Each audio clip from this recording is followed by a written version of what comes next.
మార్చండి. గోంగూర చాలా మంచిది. అందుకని ఆకుకూరలు ఏది వండుకుంటున్నా మీరు నిత్యం ఆకుకూరల్లో కాంబినేషన్ గోంగూర వేస్తుండండి. గోంగూరలో ఉండే న్యాచురల్ పులుపు ఉప్పు లేని లోటు లేకుండా ఆకుకూరలు ఈజీగా తినేటట్టు చేస్తాయి.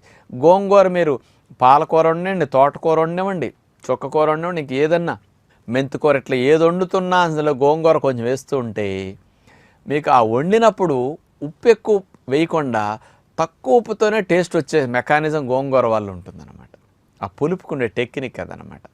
మన నాలుకకి ఉప్పు ఎక్కువ లేకపోయినా తినగలిగేటట్టు ఈజీ అనిపిస్తాయి అన్నమాట ఇది. అందుకని రెగ్యులర్గా గోంగూర నేను వండుకు తినమంటాను సహజంగా. ఈ గోంగూర తింటే ఎందుకు అలర్జీలు వస్తాయంటే చాలామంది గోంగూర విడిగా వండుకున్నప్పుడండి పులుపు ఎక్కువ కదండి. అచ్చంగా గోంగూర ఉన్నప్పుడు ఆ పులుపు ఎక్కువ వల్ల ఆ పులుపుని న్యూట్రలైజ్ చేయాలంటే